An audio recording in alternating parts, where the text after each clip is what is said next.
이번 주에 제가 전화를 한 통화 받게 됩니다. 극동방송에 이제 송옥성 지사님 전화가 왔는데, 이번 2021년이 포항극동방송 창립 20주년이래요. 그래서 특별 생방송을 하는데, 라디오 전도대회를 하는데, 생방송이라 이제 아침 7시부터 9시까지가 아마 가장 이제 뭐라 그러죠? 골든 타임? 그때 생방송 진행을 같이 할 분이 좀 필요하다고 전화가 왔어요. 그래서 그분이 누구였을까요? 이렇게 얘기하면 재미가 없는데, 이렇게 얘기 안 하려고 했는데. 자, 어쨌든 그래서 제가 다음 주 화요일 날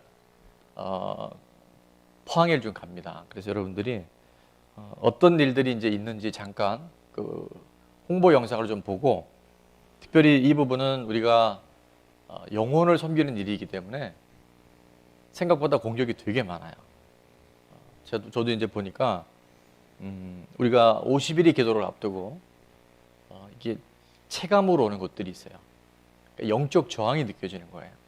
그러니까 여러분도, 제가 아까 유비무만 호사다마를 자꾸 외치는 이유는 뭐냐면, 이게 우리가 영적 근력을 키우는 기간들이에요. 근데 그 부분에 자꾸 인간적인 생각이 들어오면 왜라는 질문이 들어오고, 모든 것은 하나님이 선하신 거예요. 하나님이 옳으신 거예요. 우리가 그래서 이 과정 중에 특별히 제가 다음 주에 이 방송을 섬길 때 여러분이 적극적인 중보자가 되어 주셔서 좋은 열매를 맺을 수 있도록 잠깐 우리 홍보 영상 보도록 할게요. 태풍이 올 때 어떤 이는 담을 쌓지만 어떤 이는 풍차를 단다. 코로나19의 시대, 포항극동방송은 다양한 비대면 행사와 방송 콘텐츠를 제작했습니다. 농어촌 미자리 교회를 찾아가 교회에 실질적인 도움을 드린 사랑의 뜰안 섬김 프로젝트 소망 나누기의 소나기. 문을 열고 들어서면은 하늘이 볼 때 정말 실망하고 낙심하고 절망할 수밖에 없는 가운데서 이 시골교에 있는 목사가 할 수 있는 게 없었습니다. 포항극동방송 감사합니다.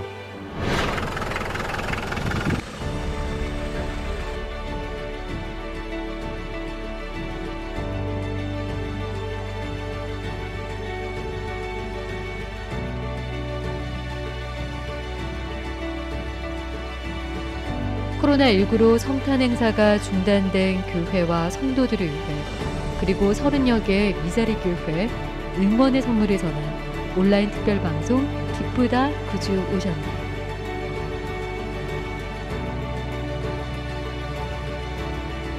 특별히 올해로 개국 20주년을 맞은 포항극동방송은 예수님의 지상명령인 전도에 집중했습니다.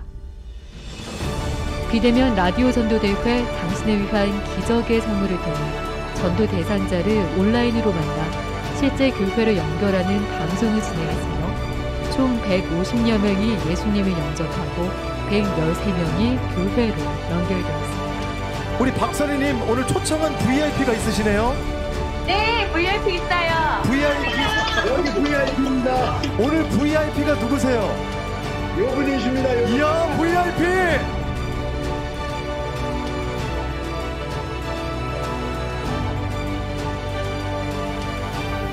특별히 이날 예수님을 영접한 후 교회로 연결된 한 성도는 추후에 진행된 3일 금식 기도회에도 하루 한 끼 금식을 동참하며 많은 방송 가족들에게 큰 은혜와 도전을 심어주었습니다. 네, 하느님께서 그때 작은 데서 기적이 일어나는 것 같아요. 아멘. 예수님의 은혜라고 생각하고 있습니다. 이 외에도 중독 세미나, 자녀 교육 세미나 등 현재 진행되는 모든 행사에 영혼을 구원할 수 있는 전도의 개념을 넣어서 영혼 구원에 초점을 맞추고 있습니다. 그 생명의 은혜가 나를 구원하고 그 생명의 은혜가 나를 구원하고 예수님의 이름으로 예수님의 이름으로 기도하옵나이다. 기도하옵나이다. 아멘. 포항극동방송은 예수님을 모르는 영혼들에게 계속해서 복음과 예수님의 사랑을 전하겠습니다. 감사합니다. 네.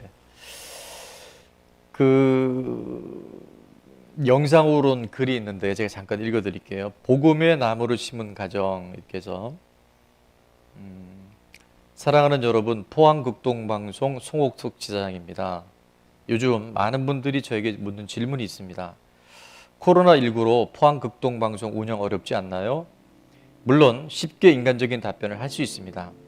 많이 어렵습니다. 코로나19로 작년 1000여 명 이상의 전파 선교사를 중단했습니다. 그러나 주님의 일하심을 보고 있기 때문에 전 이렇게 답변합니다. 물론 어렵습니다. 그런데요, 어떻게 한다고요? 하나님이 도와주고 계십니다. 먼저 그의 나라와 의를 구하며 지역의 미자립 교회를 돌보고 영혼 구원을 위한 전도 대회를 진행하고 있기에 주님은 포항극동방송의 운영을 지켜주십니다. 지금 새로운 전파 선교사를 세워주십니다. 극동방송의 가족들도 마찬가지입니다.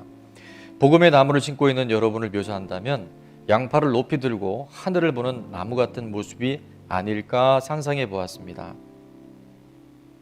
그거 한번 사진 첫 번째 한번 봐볼까요?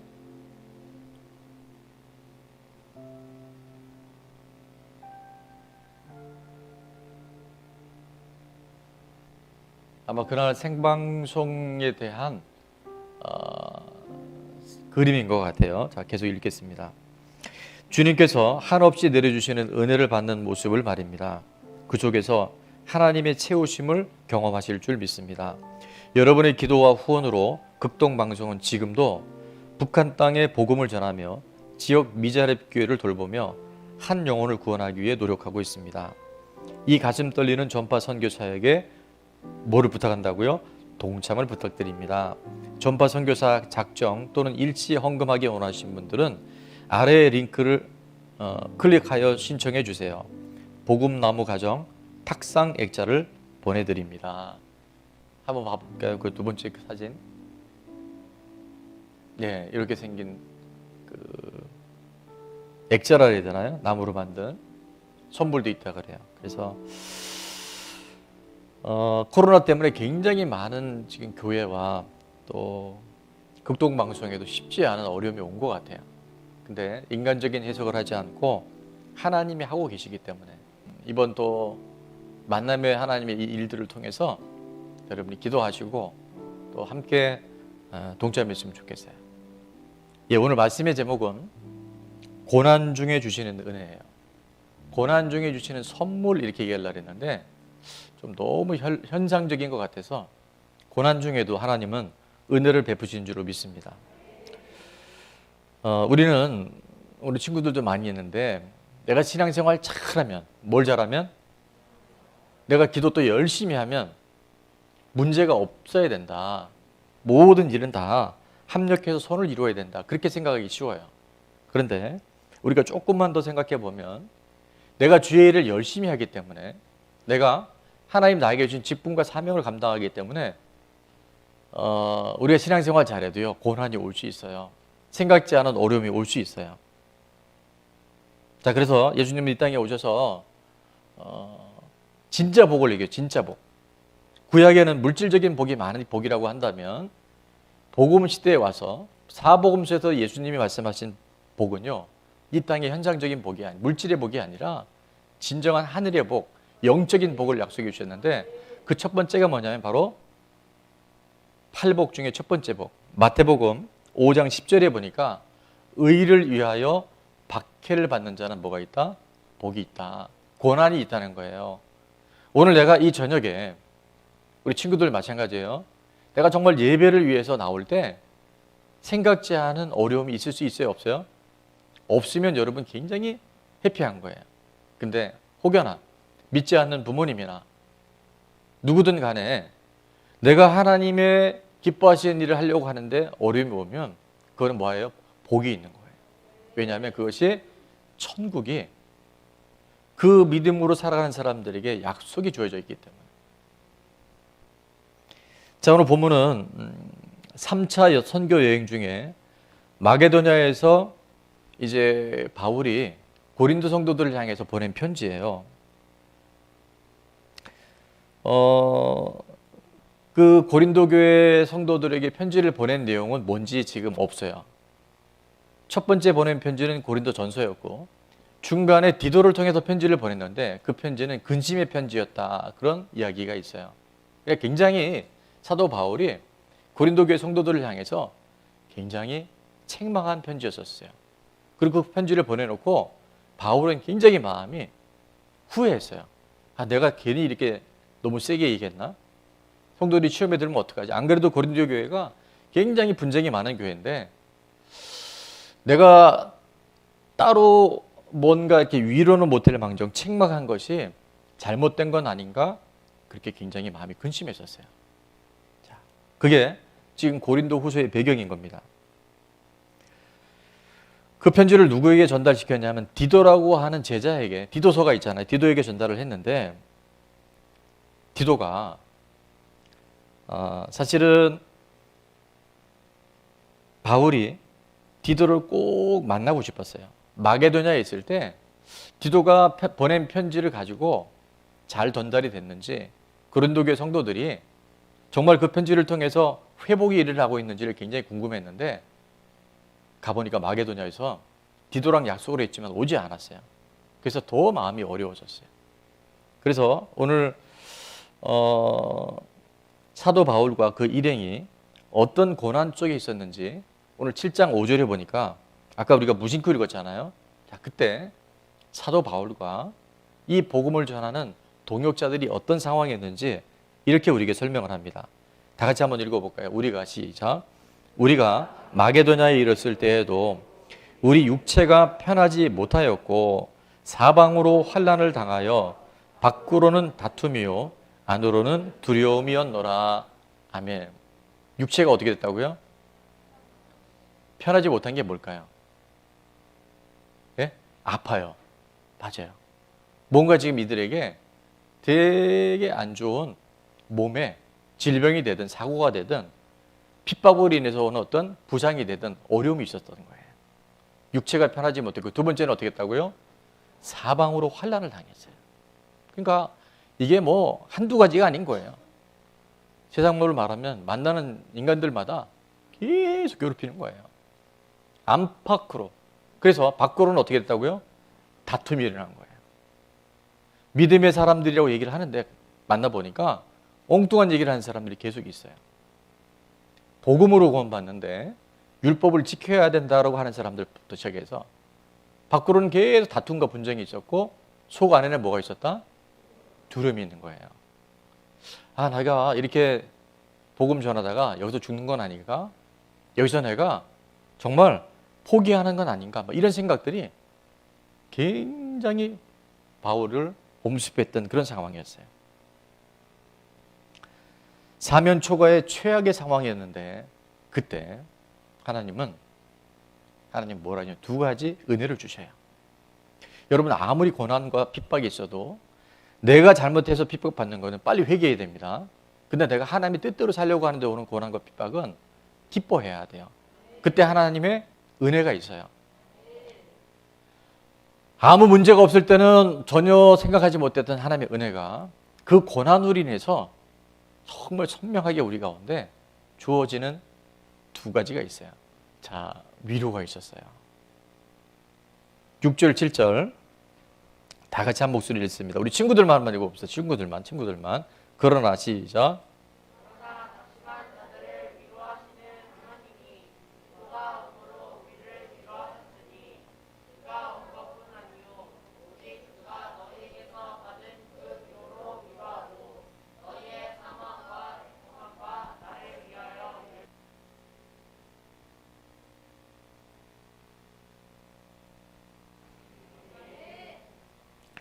자, 6절에도 7절에도 반복되는 단어가 있죠.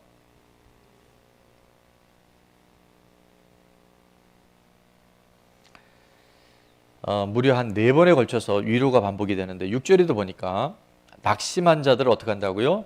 위로하시는 하나님이 누가 오므로? 디도가 오므로 우리를 어떻게 하셨다고요? 위로하셨으니. 7절 그가 온 것뿐 아니라 디도가 왔다는 것도 큰 위로가 됐지만 보고 싶기도 했고 도대체 고린도 교회 성도들이 지금 어떤 상황 가운데 있는지, 시험에 든 건 아닌지, 교회를 떠난 건 아닌지, 뭐 여러 가지. 디도가 와야지 어떤 상황인지에 대한 답을 얻는데, 자, 7절에 보니까 디도가 왔어요. 그래서 그가 온 것뿐 아니요, 오직 그가 누구에게서? 너희에게서 받은 그 위로로. 그러니까 고린도 교인들이 상당수가 바울이 보낸 이 편지 때문에 안 그래도 바울을 막 공격하고, 그가 무슨 사도냐, 12명의 사도 안에 있지 않았다, 뭐 할렐루야. 이제 매우 낙심해 있던 바울 일행을 누가 옴으로? 디도가 온 것이 너무 위로가 된 거예요. 그리고 디도가 가져온 소식이 고린도 교회가 시험에 든 게 아니라, 물론 개 중에는 바울에 대해서 계속 비난하고 공격한 사람이 있었지만 상당수의 성도들이 그 권면의 편지, 좀 책망한 듯한 그 글을 읽고 그들이 오히려 그들의 삶이 터닝되어지고 바울의 지지자가 됐다는 소식을 듣게 돼요. 그것이 실절이에요. 그가 온 것뿐 아니요, 오직 그가 너희에게서 받은 그 위로로 위로하고 너희의 사모함, 애통함, 나를 위하여 열심히 있는 것을 우리에게 보고함으로. 그때는 내가 바울 목사님을 오해했었습니다. 목사님이 그런 뜻인 줄 몰랐습니다. 그런데 오히려 그렇게 비난하던 사람들이 거꾸로 사모함과 애통함과 바울을 위하여 열심히 있다는 것, 서포터즈가 되어줬다는, 그거를 보고함으로 인해서 나를 더욱 기쁘게 했다는 거예요. 자, 하나님은 우리를 직접 위로하실 수 있어요. 그죠? 우리가 기도할 때, 찬양할 때, 말씀 들을 때. 그런데 또 하나 하나님이 우리를 위로하는 방법이 있어요. 바로 사람이에요. 한번 따라합니다. 하방사. 하방사가 뭐라 그러죠? 하나님의 방법은 사람이에요.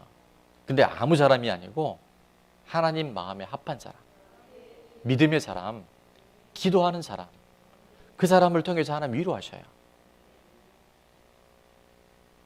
하나님이 이 디도를 통해서 바울의 그 극심한 환난과 막 안팎 부러지는 분쟁과 몸은 아파 죽겠고 마음은 두려움 속에 벌벌 떨고 있는 그에게 뭐가 됐냐면 그 믿음의 사람 디도를 통해서 큰 위로를 주셨다는 거예요. 물론 우리가 힘들고 어려울 때 하나님 의지하고 하나님 바라봐야 하는 게 맞아요. 하나님께 위로받는 게 맞는데 상당수의 하나님의 방법들은 믿음의 사람, 기도의 사람, 하나님과 함께 반응하는 사람을 통해서 하나님 우리에게 위로를 주셔요. 그렇게 꼭 만나길 원했던 디도가 오니까 너무 큰 위로가 되는데, 그것뿐만이 아니라 디도가 전해준 그 소식이 정말 사도 바울이 그렇게 절망 중에 있었던, 낙심 중에 있었던 바울을 아주 그냥 벌떡 일어나게 만드는, 너무 기뻐서, 아, 하나님 역시 살아계시는구나, 하나님 정말 이렇게 일하고 계시는구나, 격려가 되고 위로가 되고 힘이 된 줄로 믿습니다. 여러분은 누구에게 위로를 받고 있습니까? 셀리더, 우리 친구들, 선생님, 여러분 정말 믿음의 사람들이요, 우리 위로자가 되어져요. 예전에 그 윤복희 권사님이 부른, 사실은 그게 복음성가인데 여러분이라고 하는 노래가 있어요. 그런데 내가 힘들고 지치고 외로울 때 누가 나를 위로해 주지? 여러분. 자, 옆에 있는 분에게 당신은 나의 위로자입니다. 그렇게 될 수 있기를 바랍니다. 나는 누구에게 위로가 되고 있는지, 오늘 이 밤에 나와서 우리가 주님께 위로받는 거 있어요. 근데 저도 목회를 해보니까, 여러분들 인생을 살아보니까 그 사람 만나면 위로가 되는 사람이 있죠. 뭐 특별히 뭘 해서가 아니라 그 사람이 그 믿음의 자리에 서 있고 특별히 있습니다. 기도해 주는 사람. 우리 중보팀의 이 중보, 우리 셀 리더들의 셀원들을 향한 그 기도가요 얼마나 위로가 되는지 몰라요. 최근에 이제 교회를 몇 번 오셨다가 등록하시고 또 이제 등록한 가정에 대해서만 제가 이제 시간도 그렇고 여러 가지 환경이 코로나라 만만치 않잖아요. 그래서 이렇게 신방 예배를 드려보면 거의 80% 이상이 물론 교회 전체적인 것도 있겠지만 누군가가 자기를 섬겨주고 누군가가 자기를 위해서 기도해주고 내가 교회에 정착할 수 있도록 끊임없이 힘이 되어준 사람이 있다는 얘기를 해요. 자, 우리 이혜진 선생님한 친구들 오늘 저녁 기도에 나오시는 결정적인 건 누굴 때문에 말은 지나치고 어떻게 나올 수 있었어요? 선생님 때문에. 자, 여러분 스스로가 또 다른 사람에게 위로자가 되어주고 주님 가까이 가는데 함께 동역자가 될 수 있기를 주의 이름으로 축원합니다. 자, 마지막입니다. 우리가 고난 중에 힘들 때 하나님이 주시는 은혜가 있어요. 그게 뭐라고요? 근심. 근심이 우리에게 위로가 된다고? 근심이 우리에게 선물이 된다고? 근심이 우리에게 은혜가 된다고? 자, 8절, 9절, 10절. 기니까 제가 읽습니다. 가만히 있어봐. 기니까 여러분이 읽습니다. 자, 다 같이 시작.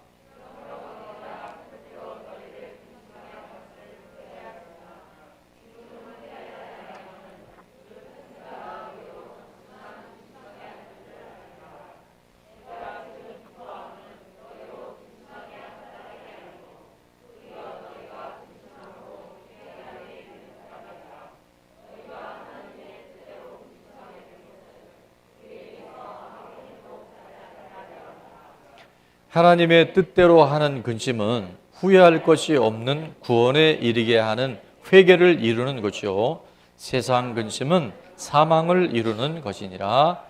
아멘.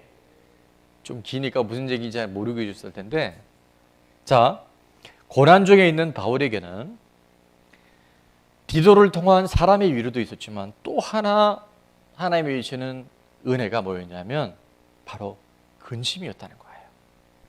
이 말이 안 돼요. 근데 근심에는 두 종류가 있습니다. 오늘 함께 읽은 8절, 9절, 10절에 보면 근심의 두 종류가 구체적으로 나와 있는데 첫 번째는 뭐냐면 따라합니다. 하나님 뜻대로 하는 근심. 하나님 뜻대로 하는 근심이 있어요. 하나님 뜻 안에서 하는 근심이 있어요. 근데 또 하나 근심 뭔지 아세요? 세상 근심이에요. 육신의 근심이에요. 현상에 반응하는 내 인간적인 근심이 있다는 거예요. 자, 그래서 하나님 뜻대로 하는 근심은 어떤 은혜가 있냐면요, 구원에 이르게 하는 회개를 일으켜요. 이 근심이 나쁜 게 아니에요. 지금 나에게 들어오는 여러 가지 공격들이, 그 근심들이 오히려 더 하나님을 깊이 경험하고 내 삶에 지금 하나님 아닌 것들로 계속 뭔가 부딪히고 갈등했던 요소들을 빨리 돌이킴으로 말미암아 온전한 회개에 이르는 근심이 있다는 거예요. 자, 그러나 세상 근심은 어떻게 된다고요? 사망이에요. 세상 근심은 낙심, 절망, 좌절하게 만들어요. 그래서 안 되나 봐. 그래서 못 하나 봐. 그래서 우리는 결국 끝이야. 이게 세상 근심을 갖고 오는 대표적인 삶의 고백이라는 거예요. 우리 안에는 근심이요, 가지 많은 나무에 바람 잘 날 없다고 근심이 떠나갈 수는 없어요. 염려란 단어가 366번 나온다는 이유는 뭐냐면 우리 인생은요, 누구도 염려로부터 자유롭지 않아요. 세상 끝날까지 올 수 있어요. 그런데 그 근심이 오고 그 염려가 왔을 때 내가 그것을 어떻게 받아들이느냐, 그 근심을 내가 어떻게 해석하느냐는요 전혀 다른 인생이 됩니다. 똑같은 시간, 똑같은 하나님의 말씀을 듣고 우리가 기도하는데 많은 차이가 날 수 있어요. 자, 엄밀히 말하면 여러분, 근심은 종류가 없습니다. 다 근심은 근심일 뿐이에요. 근심에 무슨 이렇게 종류가 있겠어요? 뭐 이것저것 현상적인 건 있겠죠. 그런데 왜 바울은 하나님의 뜻대로 하는 근심이 있고 세상 근심이 있다고 얘기했냐면 그 근심을 어떻게 해석하고 이해하느냐에 따라서 어떤 사람은 구원에 이르는, 마치 디도를 통해서 바울에게 전달된 바울이 전한 편지를 보고 고린도 교인들이 처음엔 되게 힘들었어요. 되게 책망을 받은 거예요.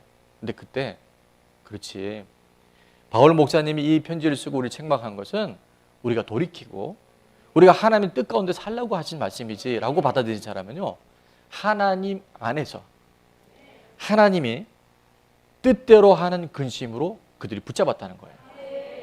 그런데 말입니다, 여러분. 그 책망이나 그 징계에 대한 메시지를 듣고 세상에 어떻게 주의 종이 그렇게 우리를 책망해? 우리를 비난할 수 있어? 그런 사람이 세상 근심으로 가더라는 거예요.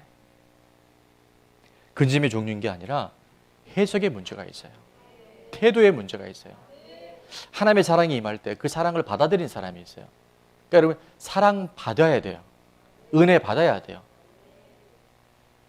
근데 우리가 자꾸 이 마음이 세상으로 가버리면요, 하나님이 주신 은혜가 은혜인 줄 몰라요. 우리가 보기엔 근심거리지만 이 일을 통해서도 하나님이 우리 안에 버려야 될 것, 끊어야 될 것, 내 삶에 이제 새롭게 돌이켜야 될 것을 하나님이 가르쳐 주시겠다라고 딱 생각하면 하나님의 뜻대로 하는 근심이 되고, 그것은 우리를 지금의 그 절망적인 상황, 안 될 것 같은 그 불안함 속에서 우리를 회복시키시는, 그래서 하나님의 그 뜻대로 하는 근심을 통해서 우리가 구원이 일어난다는 거예요. 돌이킴으로 말미암아 구원에 이르는 회개가 일어나는 거. 그게 바로 하나님 안에서 하는 근심이에요. 근데 세상 근심이 딱 들어가면요, 안 들려요. 못 들어요. 듣고 싶은데 딱 가로막아요.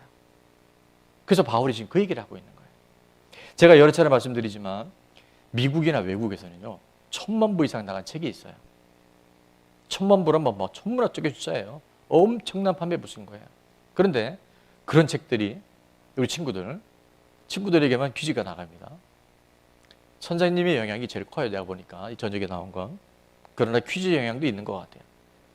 자, 1000만 부 이상 나간 베스트셀러, 밀리언셀러 책들이 한국에 와서는 왜 10만 권, 5천 권 막 이렇게밖에 안 팔리는 이유가 뭔지를 아는 친구. 박하엘.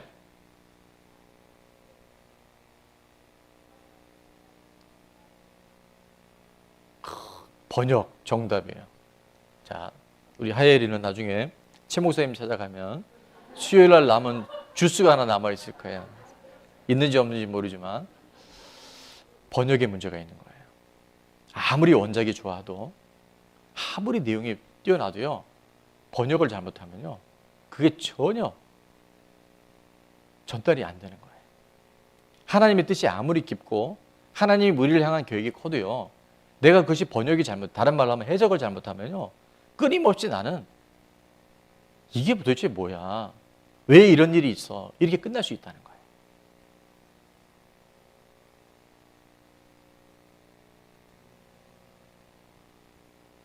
최근에 이제 이렇게 많이 힘들어하는 분들이 있어요. 그러니까 참 놀라운 사실은 우리가 이 원포인트 통합을 하면서 말씀이 그렇게 가서인지 모르지만, 이런 위로가 필요하려면 뭐가 전제가 돼야 될까요? 고난, 그죠? 뭔가 우리 안에 내가 감당할 수 없는 어려움들이 있을 때 위로가 필요하잖아요. 아니, 내가 지금 잘 되고 있는데 무슨 위로가 되겠어요. 그러니까 정말 이 사순절 기간을 보내면서 하나님의 위로의 메시지가 오면서는요, 정말 많은 부분에 없었던 것 같은 일들도 이제 이렇게 돌출이 되는 게 보여지는 거예요. 이게 뭐가 먼저인지 저도 잘 모르겠어요. 주님 나라 가보면 알겠죠. 근데 굉장히 안 좋은 일들로 인해서 이제 전화가 오거나, 제가 이제 그런 얘기들은 개인적인 부분이기 때문에 이제 말씀을 못 드리는데, 근데 사역이 일어날 때 이렇게 보면서 제 안에 계속 들어오는 것이 있어요. 자, 똑같은 상황입니다. 아주 쉽게 얘기를 할게요. 여러분이 잘 알아들을 수 있도록. 꿈은 내가 원한 대로 꿔요, 못 꿔요? 못 꿔요. 꿈은 그냥 꾸는 거야. 여러분은 여러분이 생각한다고 생각하죠. 지금 여기 많은 분들이 착각하는 게 뭐냐면 데카르트가 이렇게 얘기합니다. 나는 생각한다. 고로 존재한다. 그게 틀린 말이에요. 생각하는 게 아닙니다. 생각이 나는 거예요. 생각이 난다니까요. 여러분이 이 믿음의 세계 딱 들어보면요. 영적 세계 들어가 보면 나는 내가 생각한다고 하는데 이런 생각하지 말아야지 하는데 그 생각하고 있더라고요. 무언가 생각이 나게 하는 거예요. 그래서 여러분이 이걸 빨리 알아차리기 시작하면 아, 이게 내 힘이 아니라 영적 싸움이구나. 내가 이런 생각이 들고 이런 말을 하는 거는 내가 하는 게 아니라 무언가 내가 그 영향을 받고 있다는 것을 깨닫고 나면요. 빨리 갈아탈 수 있어요. 근데 그게 아니고 그냥 내 생각 안에 고착돼 버리면요. 굉장히 힘들어져요. 그래서 여튼 시간이 많이 가면 안 되니까 빨리 끝냅시다. 꿈은 못 바꾸는데 뭘 바꿀 수 있어요? 해몽은 바꿀 수 있어요. 정말 안 좋은 꿈 꾸는 경우도 많은데 뭐를 잘하면? 해몽을 잘하면 길몽이 돼요. 난 맨날 돼지 꿈 꾸려고 어떻게 복권이라도 맞아보려고. 근데 돼지 꿈을 꾸는 게 아니라 자꾸 개 꿈을 꿔. 무슨 뱀 꿈을 꿔. 근데 그런데도 불구하고 그런데도 말입니다. 그 개 꿈과 그 뱀 꿈을 정말 좋은 꿈이야. 그 꿈 꾼 거 보니까 앞으로 문제가 해결될 것 같아. 뱀은 건강을 상징하는 거야. 이렇게 이럴 때 여러분이 굉장히 이게 호응도가 높군요. 그래서 그 해몽을 해버리면요. 갑자기 몸이 좀 안 좋았는데 내가 뱀 꿈 꿨어. 나 이제 건강 회복될 거야. 그렇게 살아가더라고요. 제가 뭘 얘기하는지 여러분 잘 들으셔야 돼요. 사건은 못 바꿔요. 이미 우리 안에 들어온 상처는 못 바꿔요. 그러나 상흔으로 전환시킬 수 있어요. 여러분 이게 엄청난 하나님이 우리에게 하시는 이 마지막 때에 수많은 사람들은 때문이라고 얘기해요. 부모님 때문에, 또 뭐 있어요? 돈 때문에, 사람 때문에, 자식 때문에, 질병 때문에 다 맞아요. 그 사람 입장에서 그게 틀린 게 아니에요. 그러나 그보다 더 안 좋은 상황의 사람들도 그거를 극복하고 천정원 자매님 여기 오겠지만 상상할 수 없는 죽음의 그 위경 앞에서도요. 당당하게 죽음조차도 뚫고 나온 사람들이 있어요. 왠지 아세요? 해석이 다른 거예요. 내 인생은 내 생명은 내게 아니라는 거예요. 그분이 죽고 살아나셨으면 내가 오늘 죽어도 살겠고 살아서 믿는 자는 영원토록 죽지 않는다는 그 믿음이 들어와 있어요. 그러면요. 문제는 힘들어요. 지금 사도 바울도 보니까 정말 죽을 것 같았던 거예요. 내가 도대체 이렇게 사역할 이유가 뭐 있겠나. 저 고린도 교회가 정말 성도들이 사람 되겠나. 이런 생각들 무지하게 했다는 거예요. 지금 여러분이 그냥 이 편지를 읽고 지나가니까 모르지 바울이 이 편지 쓸 때 얼마나 힘들었겠어요. 바울은 웬만하면 두려워하지 않은 사람인데 내 안에 두려움이 나타나잖아요. 자, 상황은 그렇지만 이 근심 속에서 하나님의 뜻대로 하는 근심으로 딱 하고 나니까 하나님은 그걸 통해서 구원에 이르는 회복의 역사를 주신다는 거예요. 근데 세상 근심으로 가게 되면요. 낙심, 좌절, 절망, 사망으로 가버려요. 사건보다 해석, 꿈보다 해몽, 원한보다 번역이 중요합니다. 번역을 잘할 수 있길 바랍니다. 해석을 잘할 수 있길 바랍니다. 여러분, 꿈은 내가 못 바꾸지만 그 해몽은 성령의 도움을 따라 내가 할 수 있어요. 바로의 꿈 누가 꾸게 하셨어요? 하나님이 꾸게 하셨어요. 아무도 해석 못했어요. 근데 하나님은 하나님의 영에 감동된 요셉을 통해서 그 꿈이 뭔지 내용까지 다 보게 하시고 다 전하게 하시고 나라, 민족, 그 시대의 한 열방을 하나님의 통치와 하나님의 모든 일하심으로 반전시킨 줄로 믿습니다. 여러분 예수님이 기적을 행하실 때 공통적으로 존재되는 게 있어요. 뭔지 아세요? 예수님이 기적을 행하실 때, 표적을 행하실 때 지금 몇 번 얘기하는데 이렇게 말씀합니다. 한번 따라해 볼까요? 내 믿음대로 될지어다. 그들의 믿음을 보시고 내 믿음이 너를 구원하였도다. 주님 그렇게 말씀하세요. 그게 표면적으로 안 드러난 것 같아도요. 하나님이 이 땅 가운데 기적을 행하시고 예수님이 이 땅에 내려오셔서 초자연적인 표적을 행하실 때 보면 포도주가 떨어져서 그렇게 난감해 있는 하인들에게 예수님이 돌 항아리 6개 가득 물을 채우고 그 항아리에 있는 물을 떠다가 연회장에 갖다 주라 그랬을 때, 여러분, 그 하인들이 만약에 뭐가 없었다면, 신뢰와 믿음이 없었다면 엄청나게 책망받을 수 있어요. 수많은 표적과 증거들 안에는요, 뭐가 있냐면 믿음이 있는 거예요. 그들의 믿음을 보시고, 오늘 우리가 이 땅에 살아가는 동안 수많은 고난을 오겠지만 믿음으로 그걸 해석하고 믿음으로 이해하고 믿음으로 바라보기 시작할 때, 우리가 해석을 잘하기 시작할 때, 하나님은 죽은 자도, 하나님 없는 것도, 오늘 앞에 나와서 우리 기도받은 분들 있지만 하나님은 능히 그 모든 일을 하실 수 있어요. 때로는 감당할 만한 시험만 우리에게 주셔서 넉넉히 이길 수 있도록 하나님께서 그 일을 행하시는 거예요. 아멘. 10명의 정탐꾼, 최근에 계속 제가 이렇게 묵상하게 되는 거예요. 똑같은 땅을 보고 왔는데 10명의 정탐꾼은요, 정확한 팩트를 얘기합니다. 자, 그래서 민수기 13장 31절 33절에 보니까 그와 함께 올라갔던 사람들은 이르되 10명입니다. 우리는 능히 올라가서 그 백성을 치지 못하리라. 그들은 우리보다 강하니라 하고, 32절 이스라엘 자손 앞에서 그 정탐한 땅을 악평하여 이르되 우리가 두루 다니며 정탐한 땅은 그 거주민을 삼키는 땅이요 거기서 본 모든 백성은 신장이 장대한 자들이며. 자, 33절은 다 같이 읽습니다. 시작. 거기서 네피림 후손 아낙 자손의 거인들을 보았나니 우리는 스스로 보기에도 메뚜기 같으니 그들이 보기에도 그와 같았을 것이니라. 자, 틀린 얘기가 있어요, 없어요?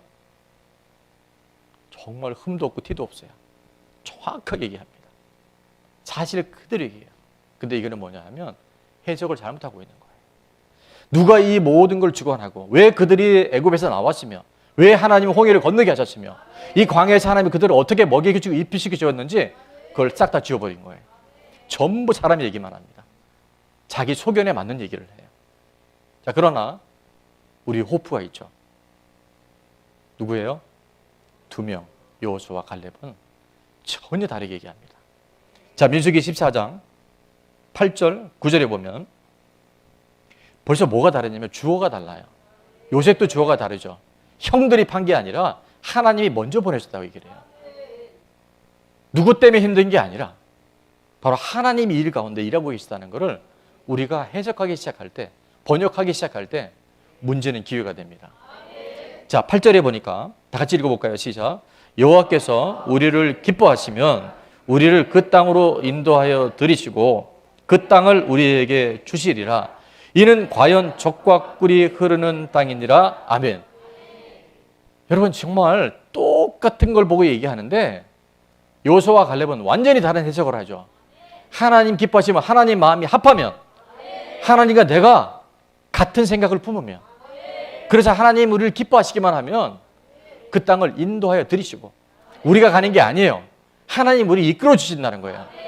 그 땅은 우리가 취하는 게 아니에요. 하나님이 주시는 거예요. 이 눈이 띄지 않으면 잘 돼도요, 그때 잠깐뿐이고 안 되면 그때 또 걱정해요. 하나님 마음에 합한 자로 살아가야 돼요. 하나님의 관점으로 살아갈 수 있어야 돼요. 그때요, 하나님이 일하시기 시작해요. 그리고 정말 멋진 말이 9절에 나오죠. 마지막입니다. 다만 여호와를 거역하지는 말라. 하나님의 그 뜻과 생각에 거역하지 말라는 거예요. 그 땅 백성 뭐하지 마라? 두려워하지 마라. 그들은 우리의 뭐다? 우리 개역 한글에는 예전에 뭐라고 되어 있었죠? 밥이야. 밥은 어떻게 해요? 먹는 거예요. 너무 잘했어요. 밥은 먹는 거예요. 거기에 주저하거나 이유를 달거나 그것 때문에 계속 우리가 어떤 이유를 달지 말고, 그들의 보호자는, 자, 아낙 자손 네피림의 후손, 엄청난 거인들, 그들의 보호자는 그들에게서 떠났고 여호와는 우리와 함께 하시느니라. 그들을 두려워하지 말라. 누가 하신다고요? 하나님이 하신다는 거예요. 자, 결론을 맺습니다. 아무리 큰 근심이 있을지라도 하나님의 뜻대로 하는 근심은요, 후회가 없어요. 그때 그 일조차도 그때는 되게 힘든 줄 알았는데 오늘 지나고 보니까 하나님이 이거를 우리에게 선을 이루시려고 기회를 주셨구나. 후회하지 않아요. 그리고 구원에 이를 수 있도록 갈수록 좋아지게 해주셔요. 1%의 변화의 습관을 자꾸 얘기하는데 여러분 하루아침에 안 바뀝니다. 근데 가랑비에 옷 젖는 것처럼 믿음은 점진적인 성화 구원이에요. 이번 우리 50일의 기도 6기를 준비하는데 주제가 혹시 여러분 뭔지 기억나세요? 리셋이에요. 리셋. 리셋이 우리 친구들 무슨 뜻인지 알 수 있는 사람, 설명할 수 있는 사람. 리셋. 마지막 질문. 하은이 그래. 다시 하는 거. 다시 시작하는 거예요. 리셋은 초기화시키는 거예요. 내 생각으로 했던 부분이 있다면 스탑하고 하나님의 생각으로 되돌리는 게 리셋이에요. 지금 수많은 사람들이 환경 때문에, 특별히 코로나 때문에요, 초토화가 돼버렸어요. 근데 저는 다시 믿음으로 돌아가기를 원합니다. 하나님이 모든 걸 주관하신다는 것만 딱 우리가 분명히 하면, 하나님 기뻐하시기만 하면 전부 다 우리한테 기회예요. 지나간 과거도, 현재의 고난도, 미래에 다가올 수많은 공격들도 우리는 다 답이에요. 잘 드시기 바랍니다. 치아가 안 좋은 분들은 임플란트로 해서서 잘 씹어 드시기 바랍니다. 너희는 이 세대에 본받지 말고 마음을 새롭게 해서 변화를 받아 하나님이 선하시고 기뻐하시고 온전한 뜻이 무엇인지 분별하라고 말씀하세요. 뜻대로 하는 근심이 바로 이런 거예요. 하나님 지금 뭘 원하시지? 내 안에 이런 많은 어려움이 있는 거 보니까 하나님 좋은 일 주시나 봐. 이게 해석을 잘하는 거고 번역을 잘하는 거고 믿음의 사람으로 하나님 인정하시는 거예요. 내 부모는 나를 버렸으나 하나님은 나를 구원하시리로다. 다윗이 생각을 전환시키잖아요. 아니 어떻게 부모가 돼서 이렇게 편애할 수 있어? 이거는 바로 10명의 정탐꾼의 생각이에요. 다윗은 그렇게 생각하지 않아요. 그래서 하나님은 나를 구원하시는구나. 그래서 하나님이 나를 더 귀히 여기시는구나. 내가 연약할수록 더욱 귀히 여기사 높은 보좌 위에서 낮은 나를 보시네. 여러분 이런 사람 하나님 찾아내지 않겠어요? 오늘 우리가 안 되는 이유는 현상 때문에 문제 때문이 아니고 내가 해석을 잘못하는 거야. 내가 번역을 잘못하는 거야. 이 세대에 본받지 말고 하나님이 선하시고 기뻐하시고 온전한 뜻이 무엇인지 분별하고 나면 하나님의 생각을 우리에게 넣어주셔요. 자, 오늘 마지막 하이라이트입니다. 우리 너무나 암송하는 말씀인데 예레미야 29장 11절입니다. 여호와의 말씀이니라. 시작. 여호와의 말씀이니라. 너희를 향한 나의 생각을 내가 하나니 평안이요 재앙이 아니니라. 너희에게 미래와 희망을 주는 것이니라. 아멘. 고난 앞에 여러분 근심하거나 고난 앞에 재앙이라고 생각하는 분이 있다고 한다면 오늘 하나님의 뜻대로 하는 근심으로 전환할 수 있길 바랍니다. 그래서 그때 오는 것은 뭐냐면 좋은 나무 교회 와서 공통적인 간증이 뭐냐면요, 마음이 편해진다는 거예요. 내 안에 근심이 사라진다는 거예요. 근심할 거리가 있는데 근심이 안 된다는 거예요. 그게 복음의 능력입니다. 그리고 희한한 건 지금은 너무 힘든데, 지금 너무 절망적인데 앞으로 잘 되겠다. 앞으로 좋은 일이 있겠다. 미래와 희망이 보이는 거예요. 찬양합니다. 아무것도 두려워하지 말라. 주 하나님이 지켜주시네. 놀라지 마라. 겁내지 마라. 주님 나를 지켜주시네.